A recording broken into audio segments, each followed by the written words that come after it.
Hello everyone, this is another one of my rookie tutorials and it's about competitive armies. This one is about competitive Italy.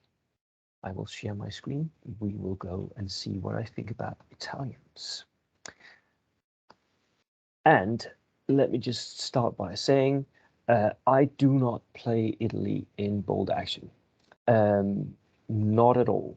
I think basically that they are maybe not really worth it as a competitive army, and I play competitive bolt action, so no. Um, I do have some experience playing against Italians and very good Italians. Italians played by very competitive and very competent players as well. Manuel, I'm looking at you, and that has taught me quite a bit about what they can and cannot do. So, that is my expertise as an opponent of Italy and what I think that they are good for. Um, as always, this is always only about competitive bold action. I have just put up a whole long talk with Caspar about the possible version 2 of an Italy book, which there was a fan-made version of an Italy book, which fan-made it doesn't really do it justice. It's really good, and we talked through that. And this is not it. This is just the main book that I'm looking at, and I am completely disregarding any and all things that we said in that talk, because that was also about theme, and it was about making Italy into sort of a nation where it made sense. Now, most of what I'm going to say here does not make sense because I'm mixing units from different periods and even from different sides of the wall. So that aside, let's go and talk about it. So the competitive advantages. The Italian book has a pretty good infantry selection. There is a wide range of different units to choose from, and they can do different things. You have some pretty good inexperienced units, you have some pretty good veteran units. So in that regard, I like the infantry selection. They also have a pretty good armored car selection, especially maybe from the armored cars that we see in the desert theater, where they were they fought in Northern Africa and Eastern Africa, and they have some pretty interesting cars there. They also have some rather nice theater selectors, again, maybe especially Western Desert. But for me, that is where the competitive advantages basically run out. The competitive disadvantages are way bigger, especially the national special rules. The national special rules of Italy is the only nation that have negative special rules for a major power of the Second World War. And I find that to be quite disturbing. I'm really rather upset about that because Italy got the short end of that stick. Definitely they did. The national special rules do not benefit them in any way that is interesting or from a competitive standpoint, interesting, right? They don't really give them anything where that would make me pick them as a nation to play. Sad to say, but it's true. They also lack AT options. They don't have the Panzerfaust options of the Germans, and they don't have very good anti-tank guns on their light or medium tanks. They do get access to some anti-tank guns, but not in the amount and in the types and that other nations can access. The transport selection is also pretty limited compared to what you can get with Germans, for instance, or with British and Soviets. So in that regard, they don't have any like standout things where this is really good. Like the infantry is good, but mostly it's just negative things if you're just looking at it from a competitive standpoint for the nation. There is a range of army lists that you can build, but there are maybe some army lists that are more beneficial than others. You can, of course, build the mixed bag. For me, I'm not a fan of this necessarily with Italians, simply because they lack certain, especially anti-tank options. So, and the idea behind the mixed bag is, of course, that you have a range of different things in your army list. You have all the different teams, so you have different capabilities you can slot in where you need them to go. With Italians, that turns out to be a little bit lacking because you don't have anti-tank capabilities. You can, however, run pseudo tank lists, especially if you go multiple platoon, and that's because the Italians give some individual tanks that are quite good and very cheap.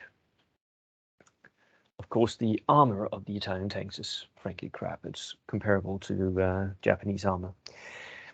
You can do Death Star-ish types of Italian lists, although not really, but you can pay a lot of points, pull points down into single units, maybe especially some of the Italian paras, and like build them into huge, very, very expensive Death Star type units.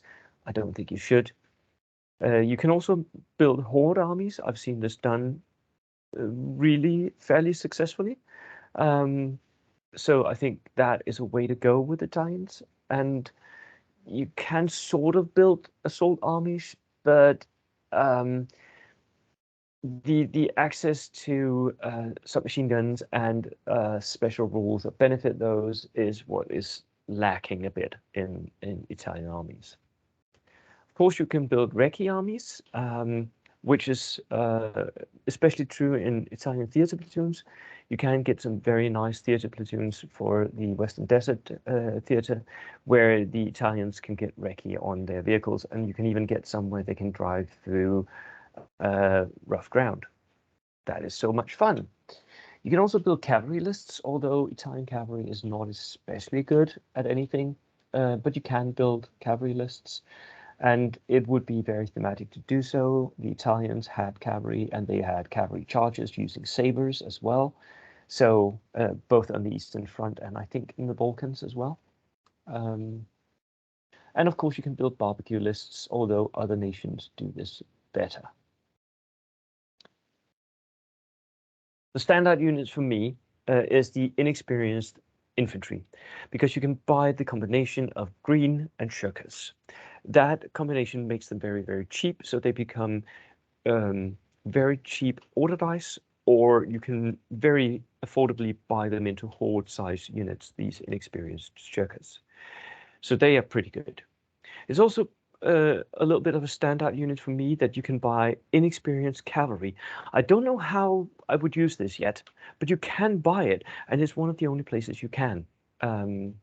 So if anyone could come up with an idea of how to use that, I would be really interested in hearing that, because I think this is a standout. This is something that's not usual. Then, of course, we have the late war paras that get access to German equipment. They are very good.